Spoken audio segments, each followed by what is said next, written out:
न्याय पूर्ण श्रम से। खबरदार, तन धन सावधान, तन धन किसी का देख के ललचाया न कीजिए। तन धन, देखिए एक दोष आता है, अनेक उपद्रव पैदा करता है। एक लोभ है, इसलिए हमारे नीति विज्ञ ने कहा है लोभ पापस्य कारणम। लोभ पाप का कारण है। मैं अपने क्षेत्र में चला जा रहा था, दीवार पर लिखा हुआ था बाप रे बाप। तुम लोगों से पूछा कोई घटना यहां घट गई है क्या? कहा दीवाले पर घटना है, आगे न पढ़िए। हम केवल इतना पढ़ करके आश्चर्यित न हो गए कि बाप रे बाप, हमको कोई अन्याय हो गया है यहाँ का, आगे पढ़िए। तो दीवार पर ही लिखा हुआ था बाप रे बाप, आगे लोभ सब पाप का बाप। बाप रे बाप, लोभ सब पाप का बाप। एक लोभ हमारे जीवन में आ जाए, उसके दो दुष्परिणाम हमारे जीवन में आते हैं, ध्यान दीजिए। लोभ आएगा तो आर्थिक लोभ आएगा, दूसरे के धन पर कुदृष्टि, और वही लोभ आया चारित्रिक लोभ बन करके तो दूसरे की मां बहन बेटी पर कुदृष्टि। आर्थिक लोभ और चारित्रिक लोभ ये बड़े भयंकर दुष्परिणाम हमारे जीवन में लाने वाले हैं। इसे बड़े संभाल करके जीवन सुखी बनाइए नित न्याय पूर्ण श्रम से। जीवन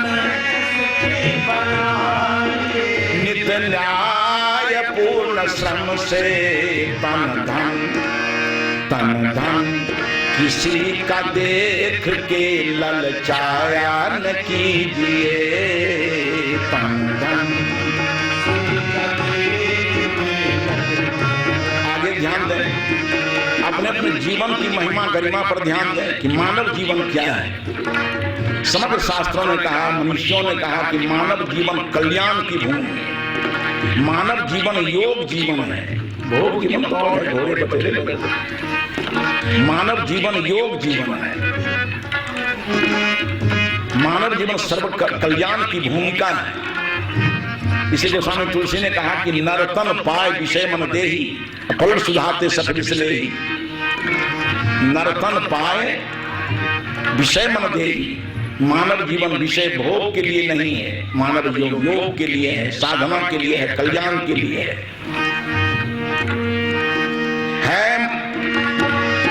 मोक्ष भूमि नरतन ध्यान साधना करें। है मोक्ष भूमि नरतन ध्यान साधना करें। इसियों में हंस के जीवन गवाया न कीजिए। अश्लील ग्रंथ गाना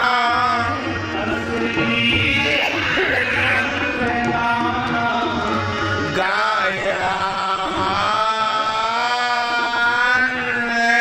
कीजिए।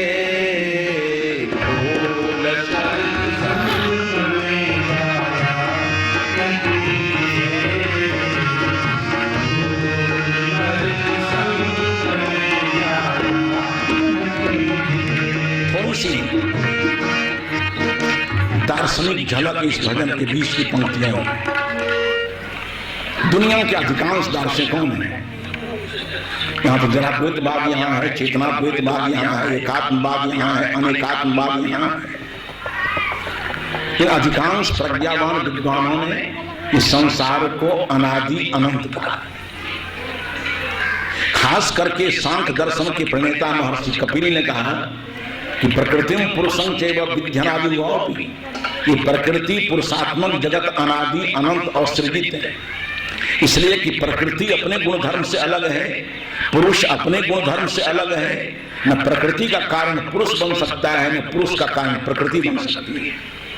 अब वही सिद्धांत सदगुरु कबीर का पारक सिद्धांत है, जड़ चेतन दो वस्तु है अति प्रसिद्ध जगमाय, इनके पारक परख बिना झगड़ा छूटत ना, बंधन छूटत ना। अब दार्शनिक पचड़ा है और तमाम दुनिया के दार्शनिक अंश परमात्मा का चेतन आत्मा है, अंश परमात्मा का। ऐसी अयुक्त बातें समझाया न कीजिए, ऐसी अयुक्त बातें। अभी परिवार समाज में आई हुई विकृति, उस पर थोड़ा ध्यान दीजिए। मैं बार बार मंच से कहा करता हूं कि जन्माता पितरो क्लेशं सहेते समवेदनाम। एक इस समाज में वृद्ध माता बहन भाई लोग हो जाएंगे। काहे? आज परिवार में कृतज्ञता आई है कि माता पिता वृद्ध हो जाने पर उसकी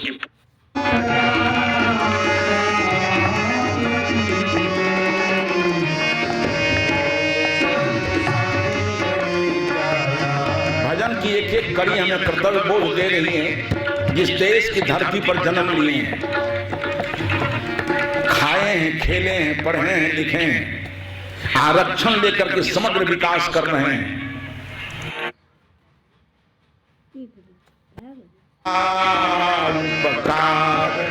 उपकार कर्म छोड़ के पछताया न कीजिए,